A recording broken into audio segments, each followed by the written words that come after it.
Ave Maria, frères et sœurs bien-aimés, bienvenue à vous tous en cette 6e méditation sur le cœur sacré de Jésus.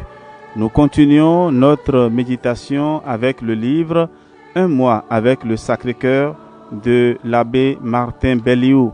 Que la grâce nous soit accordée pour vivre intensément ce temps de méditation et de prière.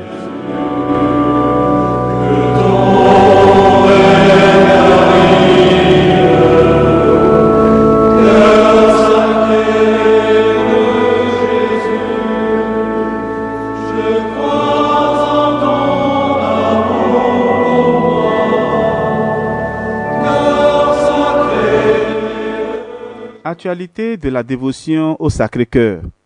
Le Sauveur m'a donné à connaître, dit Marguerite Marie, qu'il voulait que son cœur fût connu à présent pour être le médiateur entre Dieu et les hommes, détournant les châtiments que nos péchés ont attirés sur nous.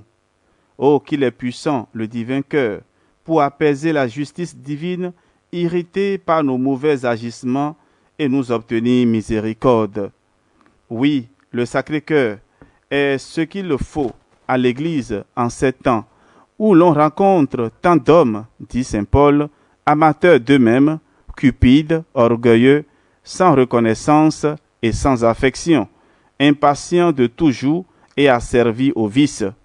L'Europe entière, la France même, est gangrénée jusqu'au cœur. Donc, pour échapper à la mort, il faut que les fidèles aillent chercher la vie dans le cœur du roi des cieux. Le pape Pie IX disait « La société actuelle ne peut être sauvée que par le Sacré-Cœur ». Le culte du Sacré-Cœur a été réservé à ces derniers âges comme un gage d'amour divin qui veut se produire par les plus larges effusions à mesure que le monde approche de son terme. Ce culte est le bouclier de la foi et l'aliment de la piété au milieu des erreurs et des désordres de ce siècle. Que voyons-nous? Qu'entendons-nous autour de nous? Un mouvement général se produit et pousse de plus en plus les fidèles à pratiquer cette dévotion providentielle. Des milliers de pèlerins de tout rang, de tout pays, vont à Paray-le-Monial s'agenouiller sur la tombe de Marguerite Marie. L'étendard du Sacré-Cœur est arboré et porté sur le champ de bataille par les enfants de la France. Presque tous les évêques consacrent leur diocèse à ce divin cœur. La France fait le vœu solennel de lui élever un temple splendide à Paris sur les ruines fumantes du Montmartre. Enfin, le pape Pie IX, accédant aux instances qui lui arrivaient de tous les points de la catholicité, a ordonné que l'Église entière fut consacrée au divin cœur le 16 juillet 1875, jour anniversaire de son apparition à Marguerite Marie. Quel puissant motif d'espérance! Comme chacun se sent fortement pressé de redire cette parole si souvent répétée. C'est le cœur de Jésus qui nous sauvera. Entrons dans ce courant de foi. C'est la voie du salut. Rester étranger à cette grande manifestation, ne serait-ce pas fermer son cœur à un sentiment à la fois catholique et français? Unissons-nous plutôt et que toutes nos prières, nos bonnes œuvres montent ensemble au cœur de Jésus pour hâter le salut de l'Église et de la France. Dieu de clémence, ô Dieu vainqueur, sauvez l'Église, sauvez la France, sauvez nos pays par votre Sacré-Cœur.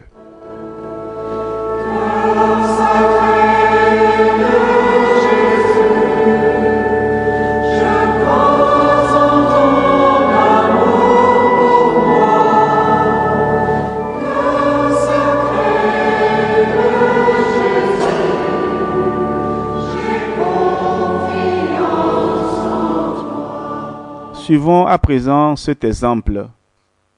Il y a dans la vie de sainte Gertrude cette grande âme si admirablement illuminée d'en haut pour révéler les desseins de Dieu, une page remarquable. Le jour de la fête de Saint Jean, elle fut favorisée d'une vision miraculeuse. Le disciple bien-aimé lui apparut penché, comme à la dernière scène, sur la poitrine du Sauveur. En même temps, il lui fut donné de goûter quelque chose des délices qui coulaient du cœur de Jésus dans le cœur de son évangéliste. La sainte alors, prenant la parole, lui dit : « Apôtre de l'amour, vous qui avez eu l'ineffable bonheur de reposer sur le sein de Jésus et d'écouter tous les battements de son cœur, pourquoi n'avez-vous rien dit dans votre évangile des sentiments et des adorables richesses de ce divin cœur ? » Jean lui répondit : « Sache, ma fille, que j'étais chargé avant tout d'instruire l'Église naissante sur la personne du Verbe incarné pour qu'elle transmît ces vérités nécessaires au siècle qui devait suivre. Mais les délices et les richesses du cœur de Jésus, Dieu s'est réservé de les faire connaître dans les derniers temps, afin que par ce moyen, le monde vieillissant et glacé par l'indifférence se ranime à la chaleur du divin amour. » Nous sommes arrivés, frères et sœurs bien-aimés, à ces temps malheureux dont parle le disciple bien-aimé. Hélas, le feu de la charité est dans presque tous les cœurs. Mais ayons confiance, la dévotion au Sacré-Cœur qui se répand de toutes parts va le rallumer.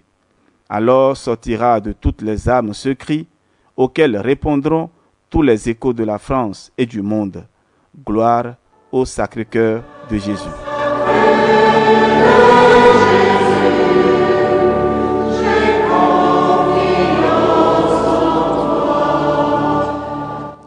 Nous sommes à la fin de notre méditation pour ce jour.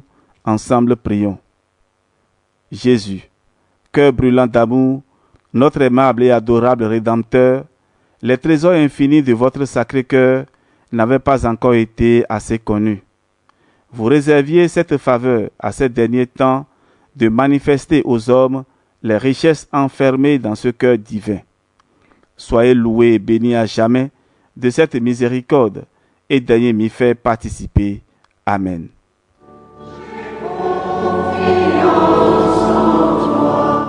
Oui, cœur sacré de Jésus, j'ai confiance en toi. Frères et sœurs bien-aimés, ainsi s'achève notre méditation de ce jour. Que le Seigneur vous bénisse et vous protège, au nom du Père et du Fils et du Saint-Esprit. Amen. Soyez bénis, on se retrouve demain pour la suite.